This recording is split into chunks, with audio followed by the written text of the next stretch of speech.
Hey, folks. Good morning, everybody. Welcome into the 615 Preps Scoreboard presented by Fifth Year Technology Concepts. Chris Brooks here with you on this Saturday morning. Feeling a little bit better after last night. Thankfully, thanks to everybody who reached out and all the good wishes and everything. Not 100%, but we're going to go anyway. So, in fact, we're going 5 wide this morning. Let's bring everybody in. Joe, Cam, KJ, Scott. Good morning, everybody. How are you? Good Morning. Joe. Well, a fun night of playoff football to start this 2023 postseason, and a few things that certainly stood out. So why don't we start off this morning with something that did stand out to you guys? And Joe, I'll let you go first. Even when they're struggling, Riverdale's offense is still really good. They just put up 50 points last night after starting the game off with a pick six, and after that, kind of rolled. I mean, dropped 50 points against a really good Green Hill team, and Braden Graham doing what he does. So Riverdale doing exactly kind of what I thought they would so far. The fact that you said all that without moving your mouth. Yeah, I froze again. Excellent. I froze again. I didn't know we had a ventriloquist on the staff. That's awesome. Cam, you're up. Yeah, just a couple of the games that I was able to watch. Of course, the game that was on the TV, Dominic Reed really asserted himself. He's our favorite to win Mr. Football in 5A, as he should be, as he had all 4 touchdowns for the Cougars last night in a 27-15 win. And then Clarksville versus Collierville was a game that we were interested in. As Clarksville, schedule-wise, they're not, great, but it's not all their fault. They play in an 8-team region and have a lot of region games, and the region is kind of down. But Clarksville was dominant in that region, so we were interested to see how they fared against the Collierville team, and they held their own and ultimately just let up a couple too many big plays in the second half. And Collierville was able to score with 39 seconds left to win that one, 23-22 over Clarksville. And then, Oakland Gallatin, we thought Oakland would rebound. I thought that they actually rebounded a little better than what we thought, especially defensively. That Gallatin offense had put up a ton of yards this year, and for the most part, the Patriots held them in check. So that was a good first round performance by them, and sort of what we've seen across the board. Scott, you're next. Really, what stood out to me is the resurgence of the Memphis region. After those COVID years, you're starting to see teams that are really playing well, and they're going to be a tough out for several of our mid-state teams. They're not unbeatable by any means, but old Memphis seems to be back. Okay, JJ.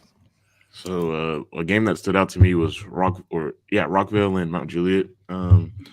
I said the only way that Rockville could win is if they scored 20 points, and if they could stop Mt Juliet from scoring 20 points, and they did it, and it resulted in a Mt Juliet win. I think they did a great job running the ball, staying what they do the best. And another game was Oakland and Gallatin. I was really interested to see how they'd bounce back. And they did exactly what I thought they would do. They'd be angry, and you could definitely tell there was a lot of extra grit behind those runs and stuff like that. A lot of scores to get to, so let's go ahead and dive right in. We're going to start up in Class 1A, where Joe Burns went to South Pittsburgh and didn't have a fun night. South Pitt rolls 63-0. Joe Burns under Justin Robertson will finish their first season under him at 1-10. South Pitt, the juggernaut that we kind of thought in 1A, and at least for a round, they've already shown it. Yeah, expect more of the same out of the Pirates in the next coming weeks. Red Bowling Springs also ends its season on the road at Whitwell, 55-12. The Bulldogs fall there, still looking for their first ever playoff victory in that program. Whitwell improves to 8-3. Gordonsville survives a scare from Chattanooga Prep, 13-12. The Tigers get their 7th win of the season to advance the 1A playoffs. Yeah, this one was 12-7 for the longest time, and Gordonsville was able to turn them over a few times to keep it at that point, and then Gordonsville scored late to win this one 13-12. A couple of really close calls the last few weeks for Gordonsville. Yep. Yeah.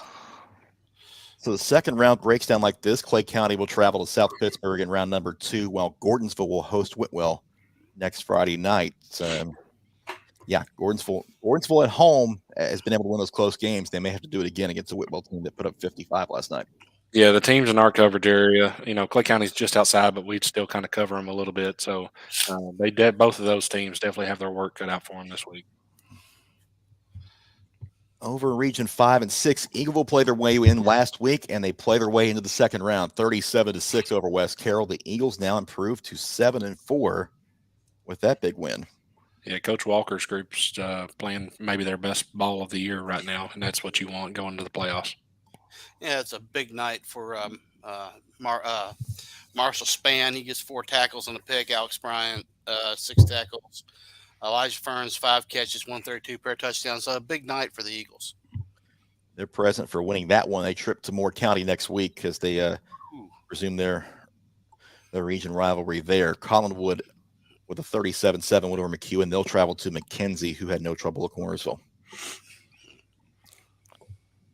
Wow. Congratulations, you beat West Carroll. Now you get Dawson White. You're right. Yeah, Moore County 48-0 winners over Houston County to advance to round number 2 as well. Yeah. We'll jump to 2A, and Smith County jumped all over Forest 40-14. The Owls improved to 9-2. Big win at home. And then putting themselves in a good spot for a showdown next week with Fayetteville. There's a lot of Owls and Forest puns I can make here. I'm not going to. But Smith County, really impressive. Probably one of their best offensive games the last couple of weeks, putting up 40. Wouldn't want to play them right now. Joe, our audience thanks you for the no puns there. You're welcome, guys. East Robertson over Cascade 42-0. The Indians pitched a shutout in round 1, improved to 10-1 of the season. Cascade ends their year at 5-6. Yeah, East Robertson up 35-0 at halftime on this one. The Indians are quietly, they've got the ship righted. Huge game coming up next week. Yeah, let's talk about that. I mean, Isaiah Groves, and he does.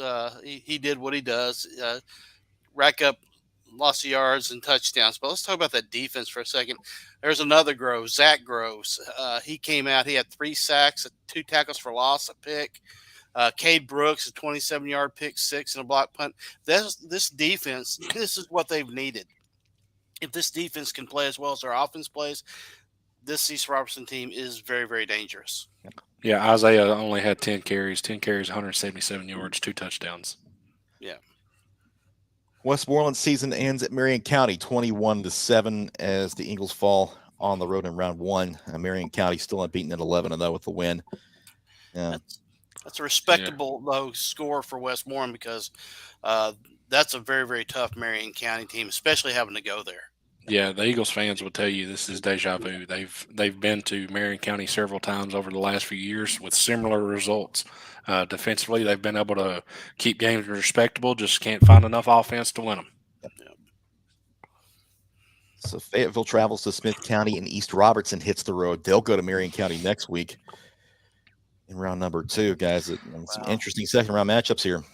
Good second-round matchups is where we're at. I'm excited to see, how Smith County's defense has done exceptional this year. They've been probably the best defense in this quadrant this year, going up against a guy like Sam Willoughby.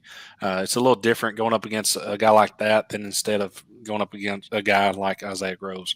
They did a pretty decent job against Isaiah in the middle of the season in the region championship game, and I'm interested to see if Smith County can maybe hold Fayetteville down and are able to possibly, hopefully, for our case, coverage-wise, set up a rematch with East Robertson in the quarters. Yeah, that would be a heck of a game, I think. So, and that would be in Carthage as well if it was to happen. So, jump into 3A briefly. Watertown says goodbye to the 2023 season, 4-7 record after a 35-32 loss at MCM Central.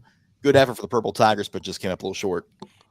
Yeah, and the story continues for Watertown. Especially on the back half of the season, they made a quarterback change late in the season, and they were able to find their offense. Unfortunately, this was a little bit of a mismatch for them defensively, as MCM Central likes to go 5 wide, and that's definitely it's not a strong suit for Watertown, and they took advantage of that and was able to outscore Watertown. Bracket looks like this now. Sequatchie County at Meigs County, and MCM Central travels to Giles County next week for those second round 3A matchups. Not in our coverage area, but this is setting up for another great quarterfinal. Yep. Yeah. Back into our coverage area, 40-0 East Nashville over Cheatham County. East Nashville actually started kind of slow in this ball game, but then finally turned it on in the second half. Yeah, this is a game where they could kind of afford to have that slow start, then figure it out. I mean, obviously, as the weeks go on, you can't do that, but East Nashville doing what East Nashville does. Yeah, I think they're starting to really kind of put it together at the right moment is on both sides of the ball. This defense, I think they had another pick six call back, and if it was Jordan Houston, he's really mad. Because that would be 2 in a row. Mhm. But, I mean, their defense is absolutely lethal. Their defensive line plays well. They've got, great quarterbacks, great receivers, and still relatively young. This East Nashville team, if they can avoid young mistakes, they're going to do well. I think that KJ Johnson is leading the charge running wise. Mm-hmm. And I think Scott couldn't say it any better. If they can limit young mistakes, they're going pretty far this postseason. Don't look at the score and think about this, because this could have been the game of the night last night. Stratford 58, White House Heritage 42. This game was 42 all with 3 minutes to go. Stratford gets a late TD to take the lead, picks off Heritage, adds another one at the end. The Spartans make a statement with this win.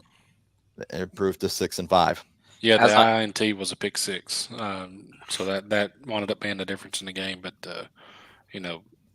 sort of what we imagined in this one. Both teams have had good success scoring points and not much success stopping other teams. So it's kind of what we expected. Because I'm leaving my game last night, I'm hearing about this game. We're texting about it, like, oh, what's the score? Here, that's tied, and then all of a sudden, 5 minutes later, I'm like, any update? And they're like, oh, it's almost 60-42. I was like, what happened? What are we doing? I had to pull over. You guys were texting back and forth. My phone was blowing up, and I was still somewhere between Lebanon and Hartsville. I could say something, but I won't. I'm just going to leave it at that. Scott next. Liberty Creek gets its first ever playoff win, 42-0 over Sycamore. And the Wolves had another big night for Brian Rager. Like I said on Wednesday, they got to score at least 40 to keep this offense rolling, and they did just that. And their defense played great, shut them out. It was a great first playoff win for Liberty, storybook playoff win. Oh yeah. Rager is 12 of 17, 214 and 4 touchdowns. Only played 3 quarters in this game, so. Liberty kind of put it all together in what had to have been an electric atmosphere, with their first playoff game there at Liberty Creek. So really a great, another great milestone achieved for Coach Alexander and his Wolves. A 1 seed gets a scare last night from 1-win Maplewood. Fairview wins 36-30, but this game was in doubt pretty much up until the last few minutes. Yeah, it's kind of worry you if you're Fairview, because you're now gonna host a Liberty Creek team that's clicking on all cylinders, and you barely beat a one-win Maplewood team. So, not exactly ideal to see your defense give up that many points a week before you host Liberty Creek. Yeah, but I mean, is this one of those games that sometimes good teams have to weather to kind of refocus? I mean, this screams to me a trap game, looking at the next round. So it makes me wonder just exactly, is this a matter of Fairview overlooking Maplewood, or is Maplewood I know they're on the rise, but was this a Maplewood team that just played incredibly well, or is this a Fairview team that kind of overlooked them? Yeah, that's the question. We might get an answer next week, because As we said, here comes Liberty Creek to Fairview for that second round matchup, and Stratford will make their way to East Nashville for a rematch of that game that they just played 8 nights ago. Yep. Yeah, I think that Stratford East Nashville game could be better than it was last week, but give me East Nashville still until I get proven wrong. Yeah, I think Stratford scores this week. One would think. Well, I mean, if last night's any indication, their offense is they've done some things on the offense, and that East Nashville game was just that's something that they got to be itching to get back to East Nashville to play and rectify. On to 4A. We'll get into some highlights here in a little bit, but let's go to 4A first. Red Bank shuts out DeKalb County, ends the Tiger season 30-0, as the Lions improved to 8-3 with that win. And DeKalb County disappointing end to a season that they had to win a couple weeks ago to get in, and tough way to go out for the Tigers.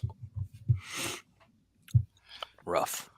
Yeah, so the story behind this one, early on in the first quarter, Malachi Trapp goes down and it has to leave the field in an ambulance.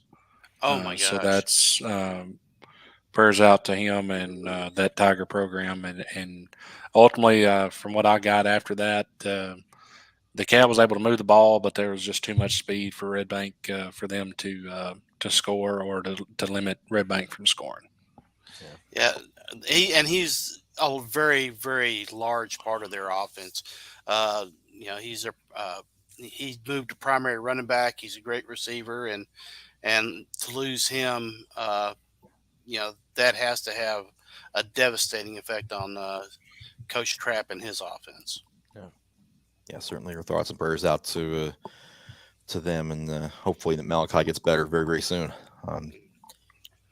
Macon County wins 41-7 over Loudon. This one never really in doubt. It was 34-0 at halftime. Here's an interesting stat. Of the Macon County scoring drives, only one lasted longer than 2 minutes. You want more? They averaged 9.5 yards on first down and 11.6 yards on second down.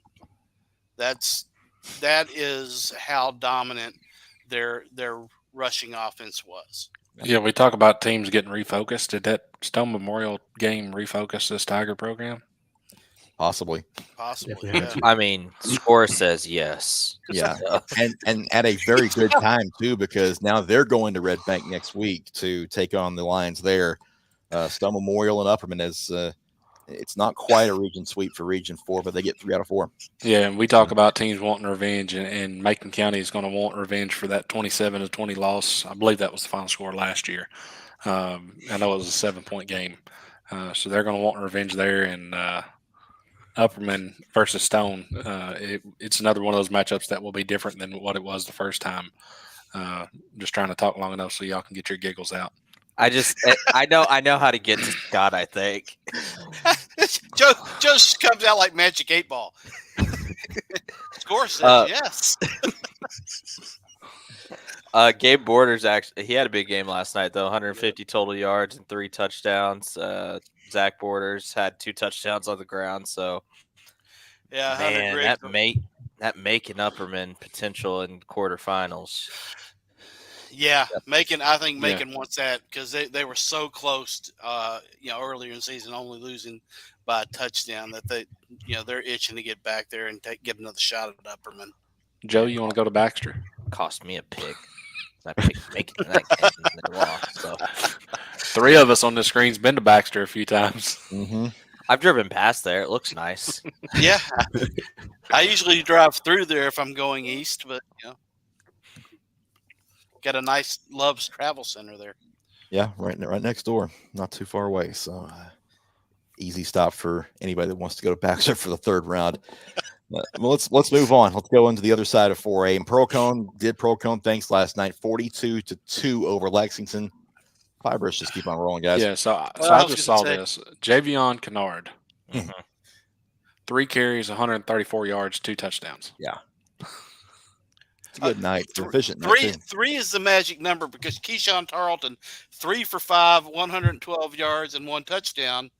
Darius Reed, 3 receptions, 112 yards and 1 touchdown. It would have been better if this game was 43-3. Yeah. Yeah, I got some Schoolhouse Rock going in my head right now, Scott. Thanks for that. This Pearlcone team, you know, they already have 2 semifinalists in Simpson Smith and Keyshawn. Dude, Javion, and if Darius was healthy for the year, and if they fed Javion like some of these other players get fed, they could have 4. It's sad. I don't know that it's sad. I think it's a decent loss.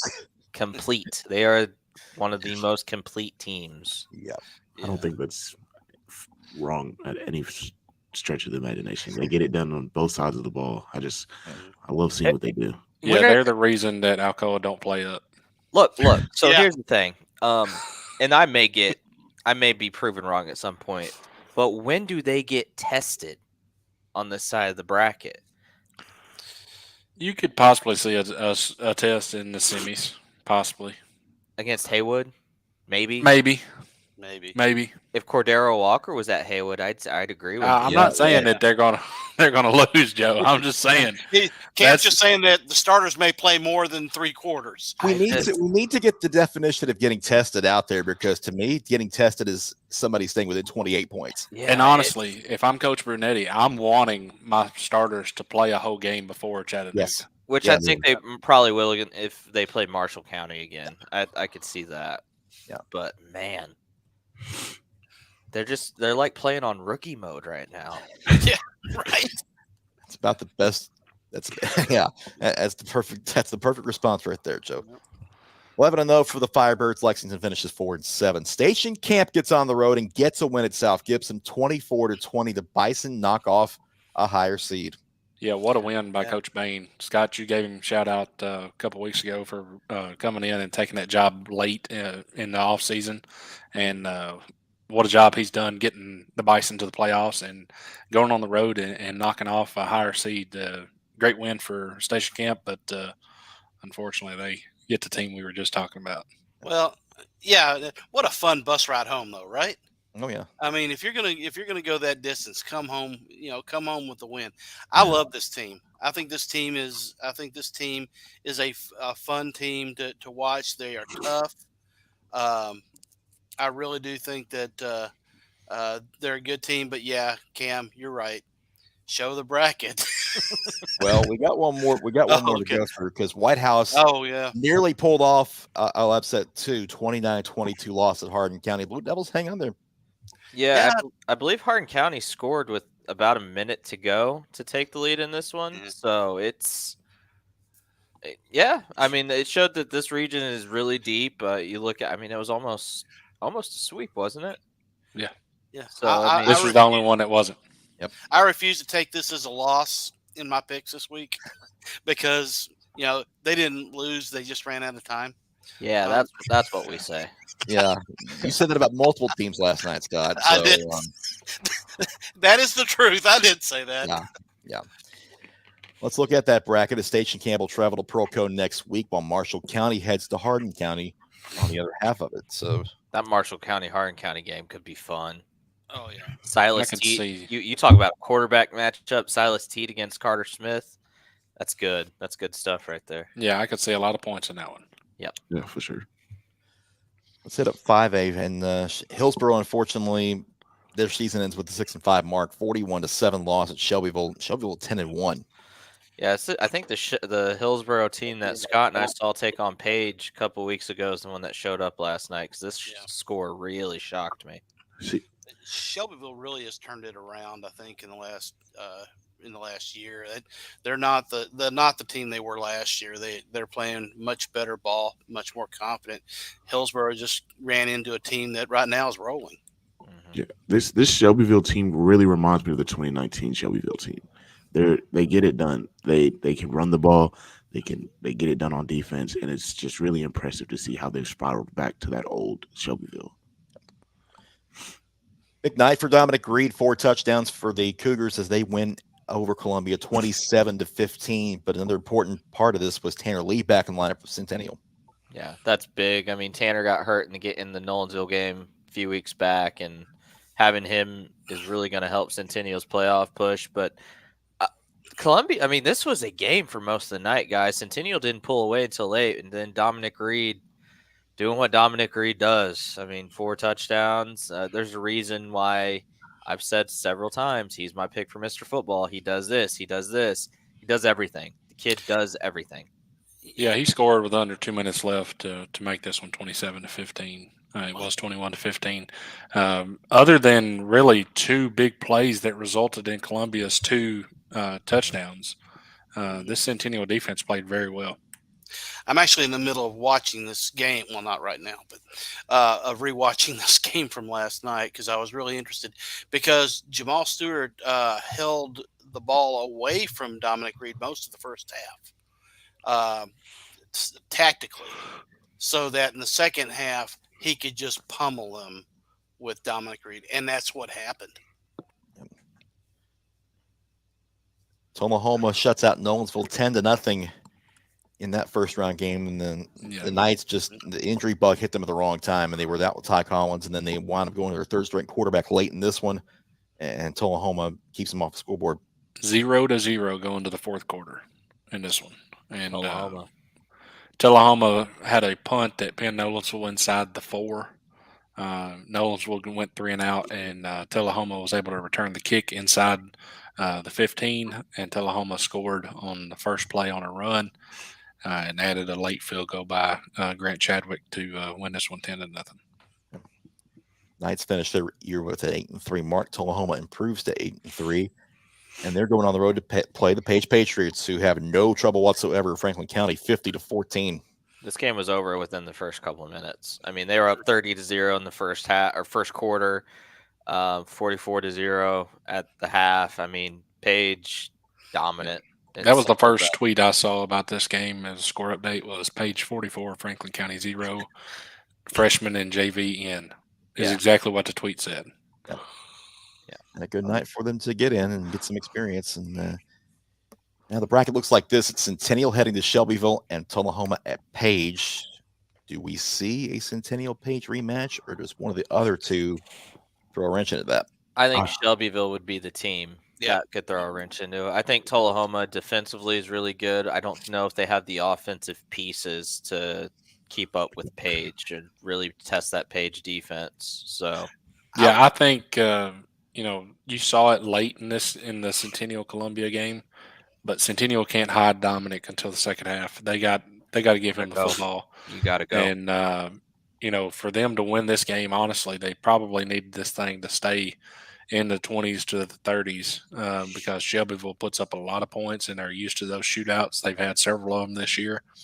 And wanted to mention Shelbyville's quarterback, Nathan DeLauder, is one of the better players in this quadrant. I would, if I got to pick that Shelbyville Centennial game, maybe one of the games of the week there. That one very well could be a barn burner. And hi, Justice.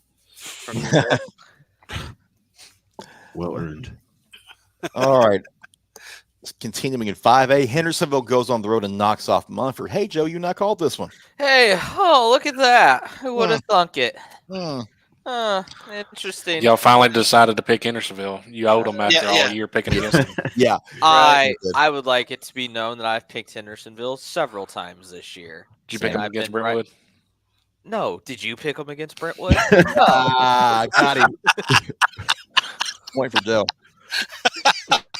No, I haven't seen stats from this game, but that's a really impressive win to go on the road to a good Munford team pick up the win. I'm assuming Mason Baker had a big night to get this win for the Commandos, and that's just a good win. Really helped me and Chris out too. Yeah, that is a very good win for Hendersonville. That was a win that they needed. I think they needed a win like that. It just builds confidence as you're going further into the bracket here. Yeah, 27-20 was the score at halftime of this one. So Hendersonville was able to keep things the same in the second half. So that was impressive. as you'll see in the bracket, they're going to get Henry County again. A 31-13 Henry County win just last week. And Mason was coming off of an injury coming into that game. He's probably, I'm assuming, a little bit healthier, a little bit fresher. Now a couple weeks removed from that injury. So Hendersonville could play spoiler next week against Henry County if they get a couple breaks. And like Scott said, that it's just seeing Hendersonville do that. It's very impressive, especially going into their last game out. They lost to Henry County. Now they get another chance after putting a lot of points up on the board. It's going to be an interesting week next week. Saying that hurts, don't it, KJ? KJ, on a scale of 1 to 10, how hard was that to get those words out of your mouth? I texted Coach Carroll last night and told him I would never apologize to Hendersonville.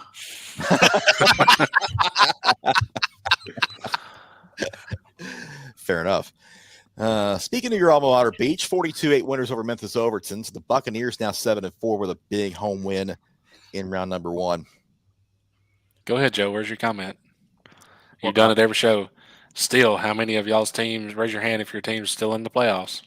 Well, our teams played in the playoffs last night, so I can't really make that joke. Well, I mean, you can continue that joke. Oh, my team actually won a sectional title last night, 47-0. Your team don't count.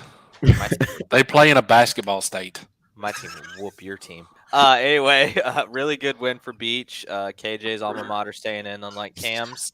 And now they travel to Southwind next week. Yeah, so. Your football team has more kids out there than our high school. So good for you.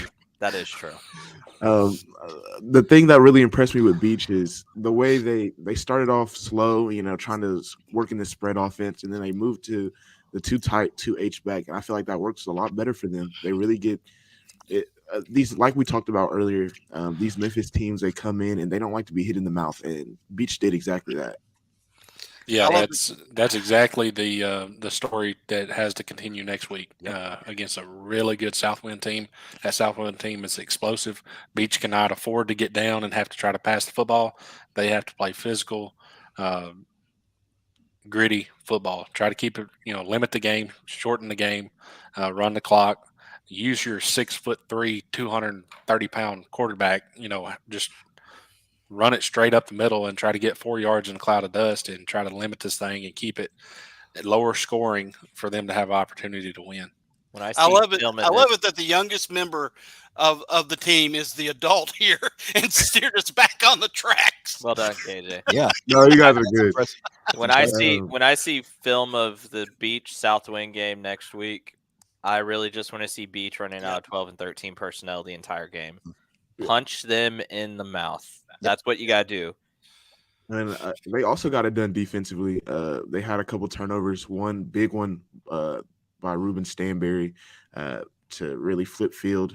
And I think if the Bucks can hold this defensive prowess into next week, we're looking at a closer game than everyone was really expecting. And part of the reason for that is because Southwind wasted Springfield 62-0, and the Jaguars are coming in on 11-0 heater so far. They good. They're really good. Really good. Yep. They're the one team in 5A out west that nobody's talking about. Yep. Tough end for the season for Springfield. They finished 4-7. Very young team over at Springfield. Yeah. So I expect them to come back very, very soon. So with that, it's Beach traveling to Southwind and Hendersonville on the road at Henry County. Boy, 2 games that have potential to be really good. Mm-hmm. Yep. I mean, Henry County, that's a tough place to play. But it'd be impressive that Hendersonville gets Mumford, takes them down, and like I said, builds confidence. Now you can travel. That you can travel and you can make it happen. Well, that game a couple of weeks ago was at Henry County, so they're familiar with that trip to Paris. Yep. So just for what it's worth, guys, Southwind beat Munford this year. I believe it was 42-0. Yeah. Yeah. Okay. They're good. They're good. Well, y'all have waited for some highlights. We've got a wave of them coming. So why don't we get started with Green Hill-Riverdale, Joe? Shall we? Woo! Really, really fun game over at Riverdale last night. Braden Graham throwing a pick 6 though on Riverdale's first drive. Very uncharacteristic of him. I can't remember the kid's name that returned it here. Milner. Yeah, it was Will Milner. And then over here, Graham responds with a 26-yard touchdown pass to Jalen Thompson, who does the rest. Then next drive, Braden Graham hits Keshawn Williams for the 33-yard score to put Riverdale up. DJ Taylor here punching it in from a few yards out. Riverdale really taking control of this game now, but we got a little trick play here. Cannon Burrows finds Aaron Mattingly wide open for the 42-yard touchdown play, but that's about all Green Hill could do. Riverdale would keep it going. Referee getting in my way here. It's fine. I'm not upset about it. Hits Ben Woodruff for the 19-yard touchdown, and then how about Brock Montgomery here coming over the middle, wide open. Bobbles it a little bit, but he's got it. No worries. And then Isaiah Verse, we got an interception here. My bad. That really is just kind of the night for Green Hill, unfortunately. And, Isaiah Verser here will put the cap on the night. He had a kick return for a touchdown earlier in the game, and then this 59-yard touchdown run to really put a cap on it, and Riverdale rolls. A lot of emotions after last week's win over Oakland. How'd you guys kind of put that behind you, knowing what was ahead of you tonight? Yeah, I think just, we had good intention, had a good week of practice.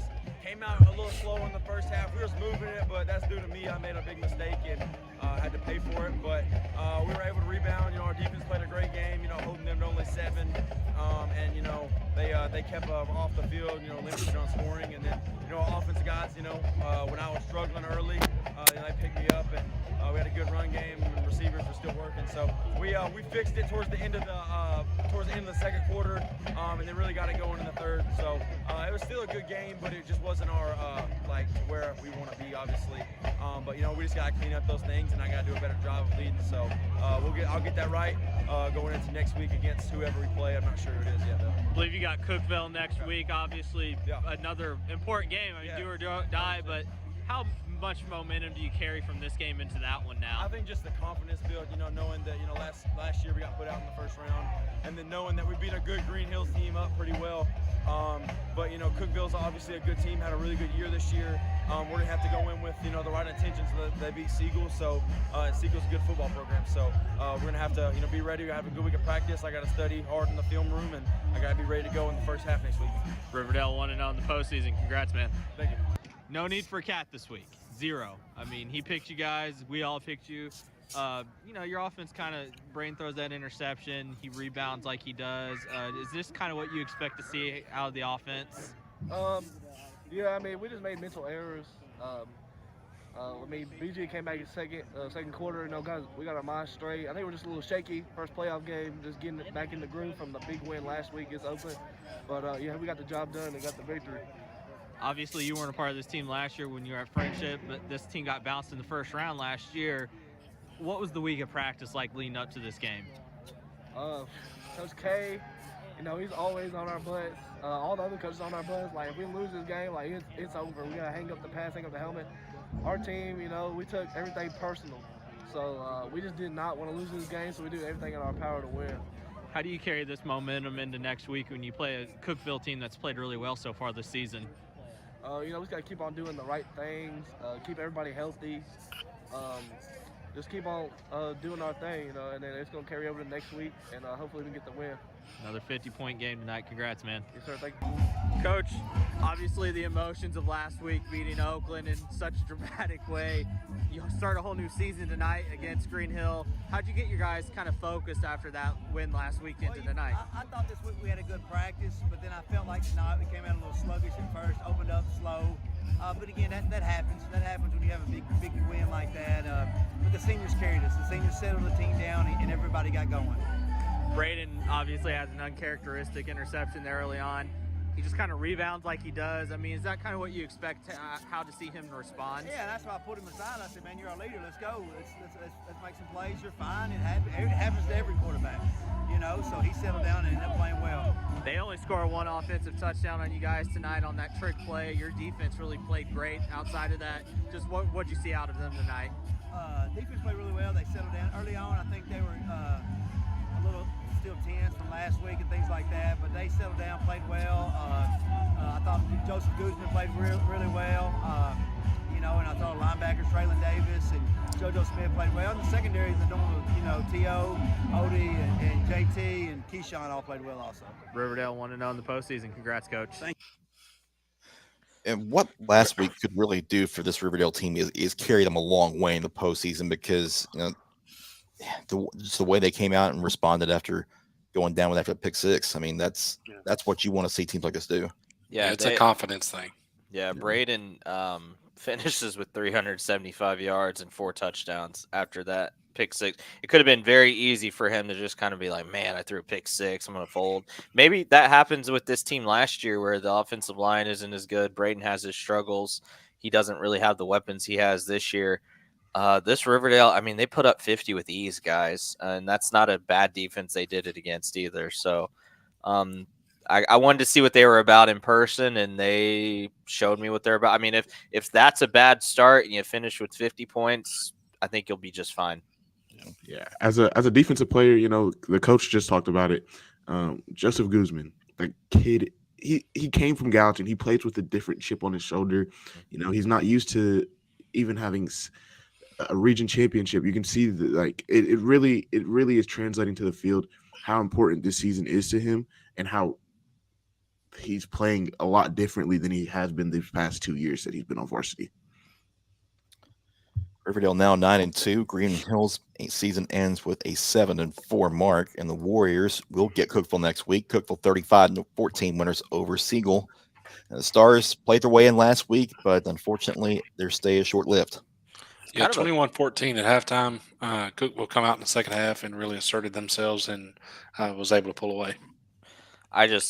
For me, it's a big what if Thomas Santel doesn't get hurt in that Oakland game. What happens to Sea Gull? Yep. Yeah, defensively, they just gave up way too many yards on the ground, and that's something that teams have to look for out of Cookeville. Black went 133 yards, Thomas Johnson 92, Caden Outlaw went for 7. I mean, he went for 76. It's just their ground game was really good. I mean, and it was a fairly decent night for backup AJ Kuchiara. I mean, 151 yards through the air and a touchdown, but just not enough to overcome a Cookeville team that's playing well right now. Oakland bounces back in a big way, 38-3 over Gallatin. The Patriots now 9-2 with a win. Yeah, Gallatin goes down, kicks a field goal. Oakland goes down, kicks a field goal to go up 3-0. Gallatin responds with a 45-yard field goal to tie it, and then 35 unanswered for Oakland the rest of the way. Just a couple big plays, and Gallatin couldn't really get anything going offensively. I thought Oakland's defense played really well. Yeah, they did. Gallatin didn't get into the red zone all night. 496 yards of total offense for Oakland, only 136 for Gallatin. Defense only allowed 1 third down conversion. That's how well the Patriots played defensively. In the first half, or in the first quarter, rather. I mean, it was very surprising seeing Gallatin drive on Oakland. The first half, in the first quarter, they picked Oakland off in the beginning, but the way Oakland responded after the pick, it was the regular Oakland that we were used to seeing. And that's what I was wondering if we were going to see, or if that loss was really going to have that much, is going to hold that much against them. And it really didn't. And they did exactly what I thought they would do. So congratulations, Oakland. Another big night for the Wild Morris. Nearly 290 yards of total offense, 19 carries, 188 yards and a touchdown. Also caught passes for 102 yards. Wow. Through the air. A dude. Yeah. Oakland's going to travel to Mt Juliet next week as the Golden Bears hold off Rockville 23-19. So that 2-game skid ended with that win for Mt Juliet. Rockville ends it at 5-6. This game got sketchy late. Yes, it did. Mt Juliet had a 23-7 lead in this one, and Rockville threw everything but the kitchen sink at them late and just come up just a little bit short. You have to wonder if Brennan Mayhew played in this one. Could the Rockets have pulled it out? Oh yeah, I was about to say if you're asking if he played, he didn't. Yeah. I think Yeah. Well, I think it was. Now they had a chance late and threw an interception at the end of the game to get it to seal it. So Rockville had a chance with this. Now They're down Juliet seems to have solved some of their scoring issues, but boy, it's been a rough go for them in the last few weeks. They are going to have to find a way to pull it together next week for sure. they were Rockville was down to its third string quarterback, I believe, guys, and they still made this a game. So it's impressive. But Jalen Morgan for Rockville had 7 catches for 126 yards and had those 2 late touchdown catches of 66 and 32 yards to pull him back in and give him a shot to win it. But inevitably, Mt Juliet gets it done. And big for the Golden Bears. Have had a rough couple weeks. Yeah. congrats, you get Oakland next. Oh. And there's the bracket. Oakland travels to Mt Juliet, while Cookeville goes to Riverdale. Joe, I ought to send you over to Mt Juliet because you always have some weird stuff happen over there. Look, man, I would rather not. I enjoy nights that are shorter and not chaotic. And every time I go to Mt Juliet, as much as I love it over there, one of my top 5 favorite places to cover a game, I just, I'm not even 30 yet. I can't have heart issues. And going to Mt Juliet and apparently Beach as well. I mean, I go to both those places and something crazy happens at each place. So I think you forgot you're not invited. Yeah, you are still welcome at one and not the other. that's true. That's true. So just Yeah, both of us actually. So I think continuing in 6A, Smyrna wins over Independence 26-14, and the Bulldogs have been that second half team. this offense is developing. I mean, we knew the defense was good, but as their quarterback, Austin Morris has developed, this offense has gotten much better. DJ Barksdale, can you think of a better name for a Bulldog? DJ Barksdale, 108 yards. Oh, and by the way, Michael Robinson got a pick 6 in this game. That is 4 weeks in a row he's had a pick. Yeah. Not bad for Smyrna. That offense getting on the right track. And one thing to keep in mind: 0-4 to start the year. They've won 7 in a row, guys. Yep. Brentwood had trouble with Cane Ridge in the first half. This game was tied at halftime, but the Bruins pull away in the second half and win it 28-7. yes, 7-7 at the half, and then Brentwood. Yeah. There was a buzz all along the sideline at Ravenwood last night when that score came across. They're like, what the heck, man? What do we got to do?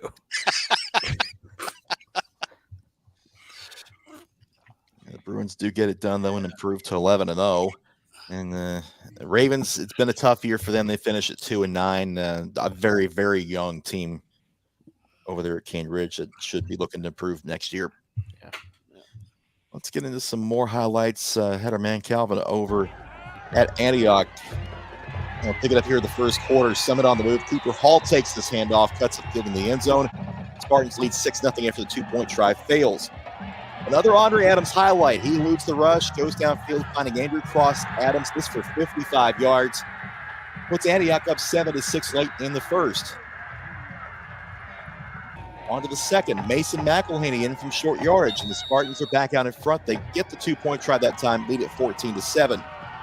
Again, Antioch comes right back. Andre Adams to Jaden Fowler, a short touchdown pass there for the Bears. They tie it up at 14. For the second half, McElhaney again. Summit takes an 8-point lead, 22-14 after that touchdown and the 2-point conversion afterward. Bears not going away, though. Adams with a deep shot. And they pull right back within 1. But to the fourth, McElhaney gets his 3rd TD of the night here. They get the 2-point conversion, take a 30-21 lead. And then Sam Sloan adds an exclamation point. A late Antioch TD made it 30-29. But ultimately, it's Summit that moves on to round number 2. Yeah. Adams is going to be so good for Antioch. The freshman year that he's had, and sort of the freshman year Coach Arnold's had at Antioch is proof that you can turn a program around, and he's not been scared to play the big dogs to get where he needs to be. Just a tough matchup for them against a Summit team that runs the ball really well. The Summit team now gets Brentwood next week, and that first matchup in the regular season was a 20-0 win for Brentwood. So a game that Summit hung around in for a long time, and wouldn't be surprised if the Spartans do it again next week. Yeah. This Summit team, they are running and defense. Just Brian Coleman all over. And this team, I don't think is the team that they were earlier in the year. I think this team's playing with a lot more confidence, a lot more grit. I think their defense is playing much better, although Antioch, they went up against a very, very talented Antioch team, and not enough can be said about the year that Coach Devin Arnold has had. And, these guys just ran up against a team that was, playing really well. It's a shame that someone had to lose this game because both of these teams have come on of late and were playing very, very well. Yeah, I don't think. Oh, go ahead, KJ. Yeah, I don't think Scott missed the mark with that at all. Early in the year, Summit really struggled to find their ground attack, and now I feel like they really got it rolling. They got something good rolling, and I'm excited to see what they do against Brentwood next week. If you told me Antioch scored 29 points in this game, I would have said, well, they probably won. But the fact I didn't see Summit putting up 38. I don't think they've scored like that all year. So, good for Spartans. Coach Coleman's got it rolling over there at the perfect time. And I know it was a 20-0 loss when they played Brentwood last, but they kept it close for most of the night. I think it'll be the same next week. Scott, you were where I was supposed to be last night over at Ravenwood, and before my health got the better of me for a little while, you took this one over, so I'm going to let you call it. Yeah, well, here's Jeremy Smith opening up with the 21-yard run. This puts the Red Hawks up 7-0 on their opening drive. Pretty much drove it straight down the field. Then we followed up with Femi Babalola. He's going to find Ben Hubbard here in the back of the end zone. Hubbard makes a great catch, ties it up at 7. And then right after this, Jacob Jones had thrown a touchdown pass to Kenny Jordan. This was a big moment. They had recovered a fumble, had a chance, but it did not work out. They didn't get the extra points there. They should have scored, had the ball inside the 20. Missed opportunity there. Here we have Hubbard taking over in the second half. Goes 42 yards. This ties the game at 14. And from here, Ravenwood wouldn't look back. Their defense stiffened up. You're going to see Davis Dolan here from 1 yard out. This actually gives Ravenwood the lead, 21-14. And then they finish it off late. Caden Pace, Carter Pace's younger brother, goes in from a yard out, and we have the final score at 28-14. And it took me a while to find the doggone player in this, to tell you the truth. This iced the game here for Ravenwood. That was really the last chance. It seemed to be the tale of two halves. When you go into halftime, you're actually down. What was it at halftime the coach said to you guys that turned it around? So we knew we had it. We knew that our line knew they could block it, and then we could just run it down their throats the whole game. We didn't really need to pass it because our running backs both got down in it. It seemed like they went to you more on the edges in the second half. Is that something that the coaches said that they were going to do? Yes, sir. When they know I can press it outside, and then when I press it outside, they can just run it down their throats half the time. What was it that Stewarts Creek did well defensively that kind of had you guys stymied the first half? At the first half, they could stop our run, and then we got to me outside sometimes, but when they can't stop our run, we can do good. How big is it getting this first? Of course, it's big. You get to play another day. But how big was it to come back and make a statement in that second half and to win? Going away, get this offense going. Yes, sir. It's big. It's also big for our seniors. I try my best, do whatever I can to give him one more game. You got that. And talk to me about Coach Hester and what's it like playing for Coach Hester? It's good. He's a great coach. He knows how to coach kids. He knows how to make a family, and he's just an all-around good coach. Well, Ravenwood Raptors, you get to play another week. You guys get to stick together. So good luck going forward. Yes, sir. Thank you. Thank you. Tell me about this game and what this week was like leading up to this game. Coming in this week after 2 losses against 2 really good teams, we just, confidence back to ourselves, and we just know we can run the ball. So, even going into the second half, our word was run the ball. You know what I mean? Yeah, it seemed like in the first half you had some difficulty sustaining drives, but there after halftime, you really seemed to grind on them. Was that your going at halftime? Was that the plan? Yes, sir. Halftime speech Hester gave us, we're going to run the ball, and if we need to pass, we're going to pass. But that's about it. And then, that's it. Now, you're a junior. What does it mean for you to get the win, keep the party going for these seniors? It's great. I love this. It's a fun experience. Especially last year, first round exits, but this year I feel like we're going to carry it on to the state. Well, you get one more week at it. Yes, sir. What do you guys got to do going forward to keep it going? Same thing we did this week. Keep rolling. Well, thank you. I appreciate it. Hey, good luck going forward. Thank you.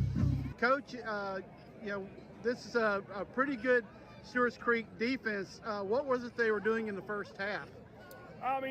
We had 4 possessions in the first half. We had a turnover in there. They did a good job of bringing pressure in third down. By the end of the half, we felt comfortable running the football, and at halftime, that was kind of the decision, was to go out and kind of try to impose our will if you could. And I felt like our offensive line and run game did the job in the second half. It seemed like you went to Ben Hubbard a little bit more in the second half, going to the edges. That seemed to really kind of jumpstart your running game. Yeah, Ben Hubbard's had a phenomenal year for us all season long. He's been averaging right at 90 yards a game. Had 2 more touchdowns tonight. He's a guy that we need to keep playing well in order for us to keep playing. How did your offensive line, how do you think they performed tonight? Without seeing the film, I think they did pretty well. Obviously, we were able to run the football pretty effectively, definitely in the second half. Proud of those guys. We had to shuffle them around due to an injury this week, and proud of the way they stepped up. And the defense, aside from, they had the one big play and, the opening drive. But aside from that, your defense really stood up and shut them out in the second half. Yeah, they played great. We put them in some bad spots in the first half, and they bailed us out. They hit the one-trick play, and, good for them to be able to pull that off. But, after our defense kind of settled in, they played like they have all year. It looked like Femi had a pretty good game behind the, throwing the ball and running the ball. Yeah, he's done a good job for us, having to step in and play as a sophomore. He's a young man that didn't get many reps as a freshman because of injury, and he's had a great year for us. Very proud of what he's done. Well, Coach, move on to, as you said, you get, 48 more? Yep. 48 more minutes, obviously overtime could be some more. I'm just excited to get to spend some more time with these guys and continue to practice and get better and be around them. Well, there you go, Coach. You got one more week with them, so yes, keep the party going. Yes, sir. Thank you. They will indeed keep the party going for another week. Ravenwood wins 28-14. And yes, Stewarts Creek, they came out and didn't show any fear at all. 2 series that I can point to that really kind of were the game turners. One was they turned Ravenwood over inside the 20, could not move the ball, attempted that field goal, could not come away with points. You could kind of feel a little bit of the air come out of the Red Hawks there. And then later in the fourth quarter, when that Ravenwood's come down on the drive that they would eventually take the lead, Ravenwood had 4th down and 12 at probably about the 27, 28-yard line. 2 straight encroachment penalties made it 4th and 2.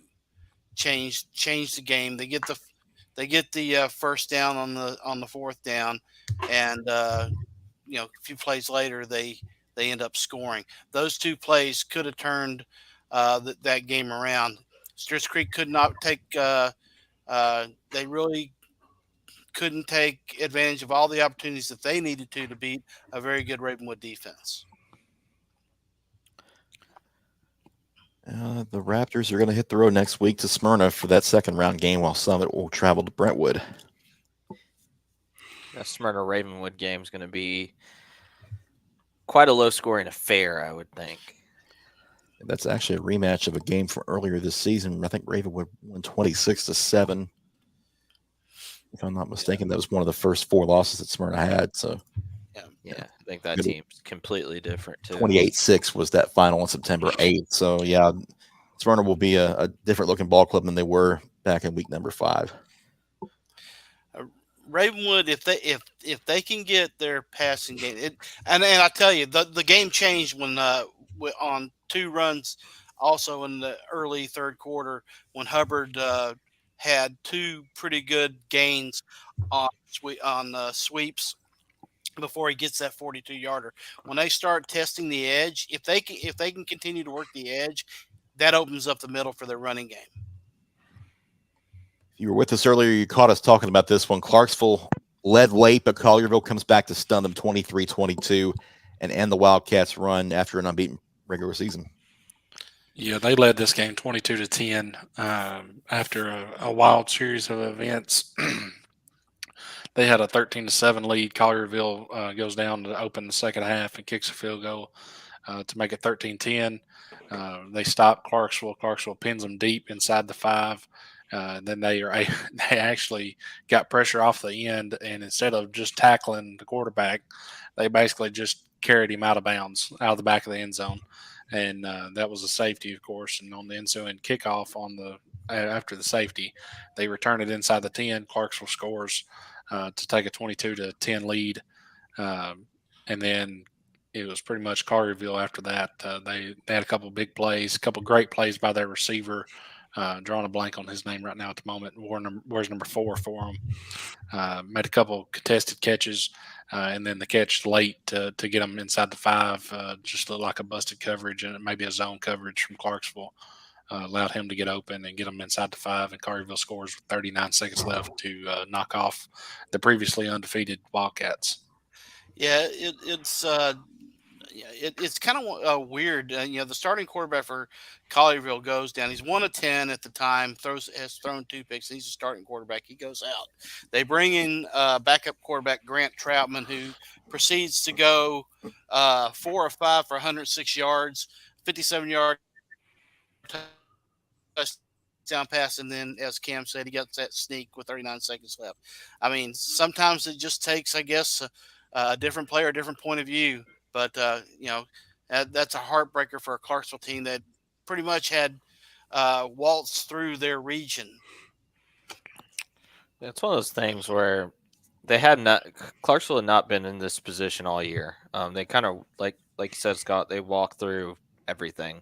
Even the Rossview game was their closest game of the year. They still won that game by double digits and really kind of rolled. So you're put in a position that you're not used to against a Collierville team that's faced some adversity at times this year, playing out in that region that they play in, where it seems like every single team is really good and able to compete for potentially a state title. In Collierville, they come out with their backup quarterback, and with 10 minutes to go, they make this comeback. I mean, it's a heartbreaker if you're Clarksville, but I mean, this is the kind of year that sets the standard for your program going forward. It'll be interesting to see kind of the schedule next year that they have non-region wise. Because I think this Clarksville team could kind of walk through their region again next year if they really try. So it's a heartbreaker, but just a great year overall for the Wildcats. Yeah, Jakeem Dotson is the name for the Collierville receiver, 3-star wide receiver. Just a great performance by him, and like I said, Clarksville was in position. He just made a couple of great contested catches. Yeah. Dixon County's return to the postseason is short-lived. They fall 47-0 in Houston, and a Mustangs team that improves to 9-2, and also another threat over there in that region, like Joe talked about. Yeah, this region out of Memphis. I mean, every single team, it just seems like they're good. Yeah. Speaking of it, Bartlett wins over Rossview 48-16. So Rossview's season ends with a 7-4 mark, and by far and away the most points that Rossview gave up all year long. the high. They'd given up 28 twice, 24 once, but nobody else has gotten past 30 points. And then this is how the playoffs go for them. Yeah, Garen Johnson, 192 yards and 3 touchdowns. I didn't think anybody could get 192 yards on the Hawks defense. So just a tremendous performance by the Panthers. And Germantown makes it a clean sweep by Region 8. They shut out West Creek 47-0. And Red Devils 11-0, might be the best of the bunch out that way. And Cordero Walker, most dangerous players in the state, is going to play another week. Yep. Yeah. Break up the Red Devils. They're at home next week. They got Bartlett, and Houston will host Collierville in an all-region 8 second round. So we will say goodbye to Montgomery County for this region in 6A, and just a tough way to go out for that group of teams. If you're those Memphis schools, you got to be thrilled. You don't have to travel until next week or for another 2 weeks. Really, I mean, you're staying home. That's huge. And if you're anybody else in 6A, you get to watch them beat up on each other and eliminate each other before you have to face them. Yep. Nobody from Middle Tennessee will see them until the semifinals, so that's certainly a benefit there. On to Division II, Jackson Christian knocks out Ezel Harding 37-7, and Ezel Harding's campaign ends with a 4-7 mark.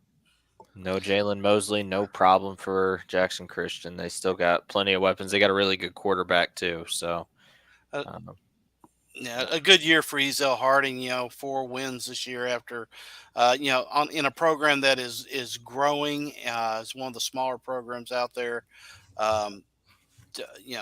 You look at a 4-7 season, and by gosh, it is a good year for Ezel Harding. Grace Christian's run ends with a 5-5 mark. They fall at First Assembly Christian School, 56-42. There's plenty of points and plenty of offense by both teams, but the Lions didn't have enough of it. Yeah, the FACS team is really good, and Grace Christian offensively they did what they could, but defensively just not enough. Top half of that single A bracket in Division II looks like this. Jackson Christian will travel to Columbia Academy next week, while Middle Tennessee Christian opens its playoff run against First Assembly Christian School at home. So we'll see the Cougars in action next week. Those are really good games. Yeah. Nashville Christian gets to 5-6 with the win over Providence Christian, 47-14. Providence Christian's first year in TWSAA football for 11 man, a success. I mean, by all measures. I mean, you host a home playoff game in your first year. That's a pretty big deal. Yeah, and that's a program to watch over the next few years.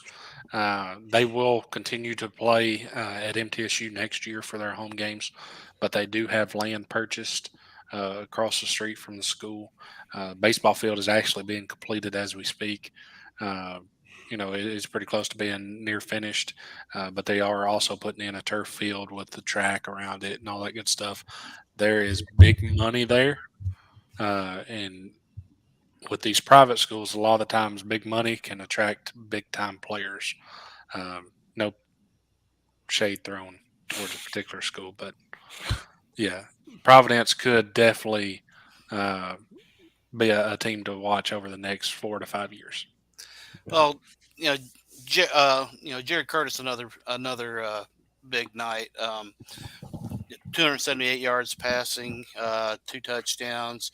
He, so, and obviously bad stat I have for rushing. I think it's 5 for 85 yards and 2 on the ground. So 4 touchdowns at him. It is definitely not, he did not definitely run for 859 yards. So we would be talking about that a lot earlier in the show had he done that. Yeah. Yeah, Right. They would have been talking about that on national news. Yes. Yeah. This is why Scott should not be looking at stats at 4 a.m. There you go. Nashville Christian moves on. They're now 5-6 with that win. Friendship Christian does the same as the Commanders improved to 9-2 with a 42-14 win over Fayette Academy. Well, Scott, me and you were talking about this yesterday while you were getting your vehicle serviced at Miracle Ford. That's right. And he only got 4. We said 5. He only got 4. Well, things are inevitable. Avalanches, tsunamis, and Tyson Walcott, right? There you go. 12 for 131, 4 touchdowns on a night when everybody knew he was getting the ball. Well, They that's threw every 2 week. passes. Yeah, that's what I'm saying. You can't stop him, and you know he's going to get the ball, and you know he's going to get his touches. Guys, with the 4 touchdowns, he now pulls into a tie. I believe it's with fourth or fifth place with several other guys for most rushing touchdowns in a single season in TSSA history. How many has he got? He had what? He's 30? 42. He's got 42 now. 42. So he's 8 away from the record. Yeah. Yep. With potentially 3 more games to get it. Yep. And you can't talk about Tyson Walcott without talking about the Friendship offensive line and how well. I mean, these guys are road graders. I mean, you might as well have 5 bulldozers out there in front of you. Yeah. They're just they will absolutely grind you down. And I will say that I don't know anybody who runs harder than Tyson Walcott. He very rarely goes down on first impact. They're going to be a tough out for anybody. And it would not surprise me at all to see them lift the gold ball again. MTCS said, "What about us?" That's right. But DCA is going to get the first crack at them as they roll past Mt Juliet Christian 65-14. And Wildcats playing pretty good ball right now, and they get a rematch opportunity against their old-time rivals. Mitchell Yeah, if Carey's only rebounded. Go ahead, Joe. I was about to say Mitchell Carey's really rebounded since that GCA loss. I was going to say, if Mr. Football wasn't only a regular season award, he's definitely, over the last couple of weeks, put his name further into the hat. It was already in the hat, but, wanted it coming up a little bit short in those. But 5 touchdowns, I mean, and 395 yards, I believe it was. Just a great offensive performance for DCA. The Hackman kid had 3 of those touchdowns. He also had a pick 6 in this one.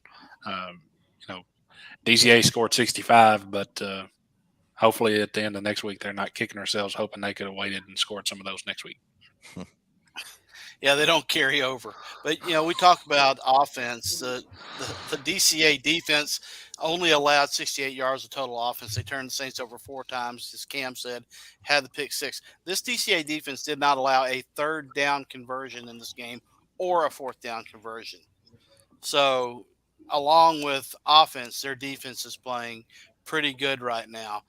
I mean, you're right. MTCS says, hold on a minute. Hey, DCA is throwing their hat in there too. Mm-hmm. Yeah, you talked about 2 good matchups in the top half, Joe. This is 2 good matchups in the bottom half too. 2 very intriguing matchups at least. Jared Curtis has been playing really good ball as of late, and he goes up against a Trinity Christian team that knocked off Jackson Christian that I don't think anybody out west expected that, but yeah, 2 good matchups. And DCA Friendship rematch from earlier on in the season, a 35-13 win for Friendship. And same thing happened last year, and it was a blocked extra point that won it for Friendship. So big-time game in Possumtown next week.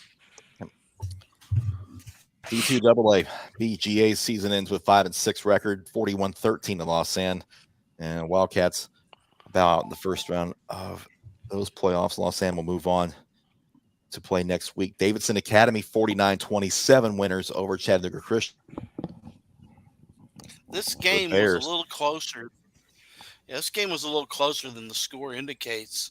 First of all, it was a huge night for Caden Stroud. 29-196, 2 scores, also gets another touchdown. But Bears get 2 pick 6s in the 4th quarter. All their points in the 4th quarter came off of pick 6s. Otherwise, this is a 35-27 win. So that the Bears defense really stood up. I feel like that's what they needed from their defense going into this playoff run. It's just something to see them move forward instead of regressing. Yep. Davidson Academy improves to 9-2 with a win. Chattanooga Christian will end their year at 6-5. Boyd Buchanan still unbeaten. They knock out Good Pasture 49-20. Good Pasture put a pretty good fight here, but ultimately Boyd Buchanan's way too much. Yeah, held tough for a while, 21-14 in the 2nd quarter, and then Boyd Buchanan showed why they're undefeated.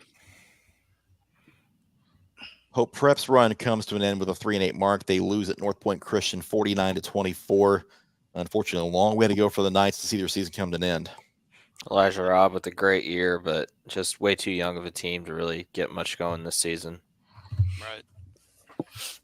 Right. Davidson Academy hits the road to Los Angeles next week, while Boyd Buchanan will host North Point Christian.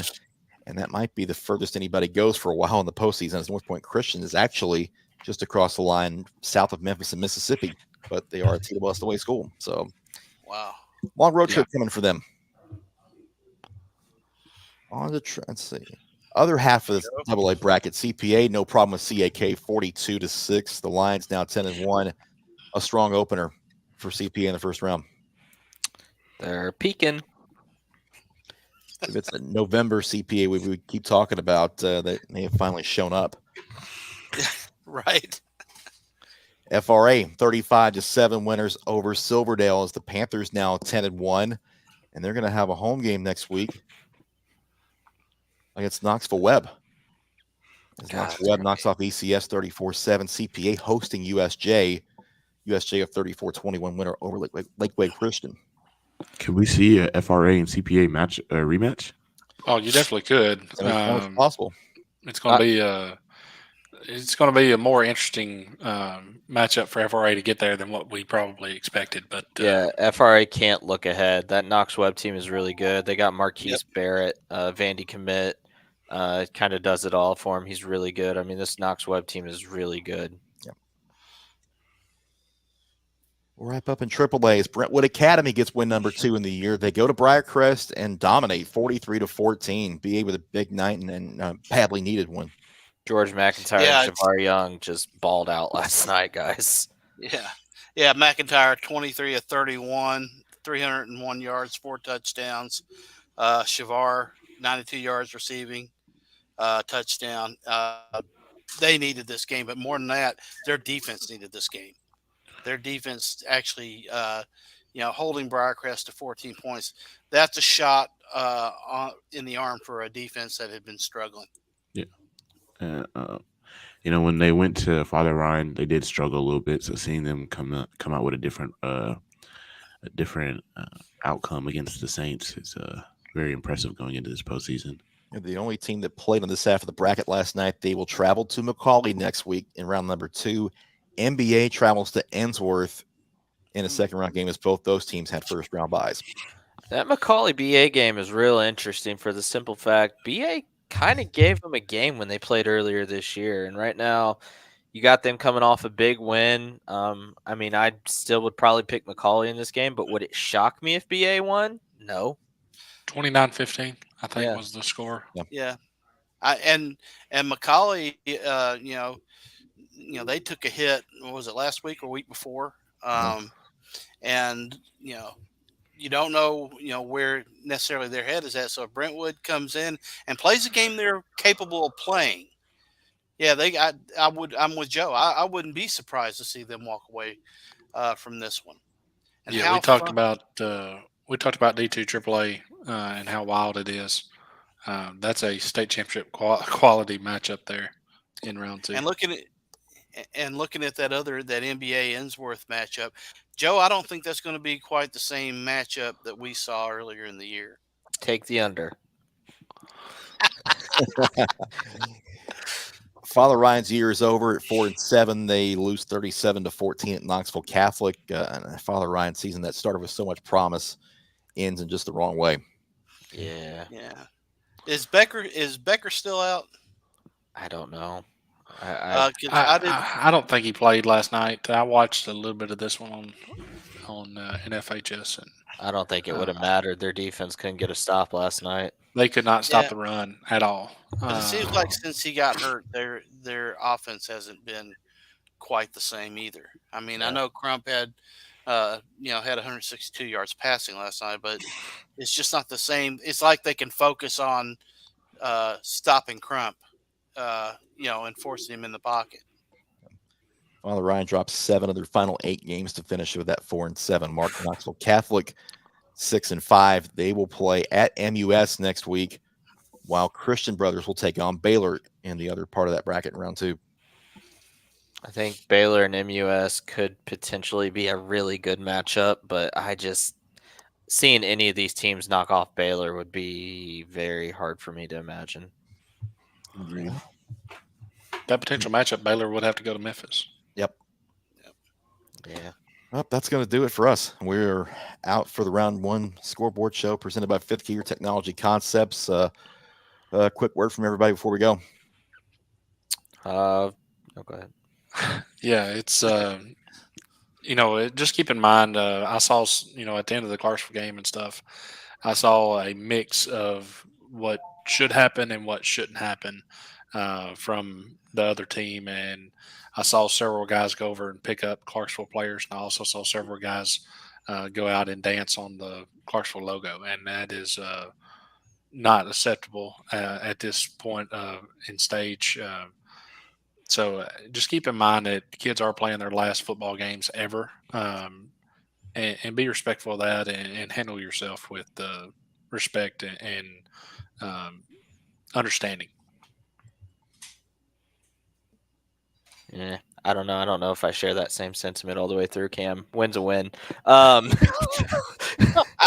It's an emotional win. I mean, you're down the entire game and you come back and win. I probably would have danced and helped somebody up personally.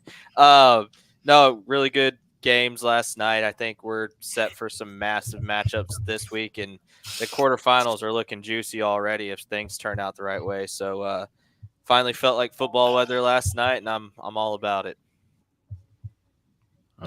Me, Joe was on our case last time about being so sentimental. So make sure you guys like this, follow, subscribe. Make sure you get us to 5,000 before we get to Chattanooga. Yeah, I'm not waxing sentimental because, by gosh, I had a good time last night. It's the fun season, guys. This is, this is what we have been waiting all season for. We're getting to see the best of the best. Now we've into the second round. So, sit back and enjoy it. Get out to a game if you can. Let me tell you, there's nothing like it. You can't sitting at home. There's nothing like being in the stands and all the pageantry that goes with it. The bands, the cheerleaders, the fans. There's nothing like going to a game live. Now, if you can't, we love bringing them to you. But if you can, get out there and go. And we'll tell you about the other ones that you missed while you were there. I got to say thank you to these guys because they had my back last night when I wasn't feeling well. And still not 100% this morning, but able to hop on and help bring the scores to you like we do every Saturday here on this show. And so, guys, thank you all for all your hard work last night. And it couldn't be possible without y'all. I really appreciate it. Got to shout my boy Ryan Blaney racing for a cup championship tomorrow in NASCAR. So I had to throw that out there. But thanks to all of you hanging with us this morning. And we will see you again on the Mid-State 48 Wednesday night at 7 o'clock in these same 8 places where you've watched this show. So thank you all. Have a wonderful morning, and we'll have a wonderful rest of your weekend. We will talk to you very soon. And those can play with the kitten and try not to get clawed too much. Thanks, Kevin. Take care, guys.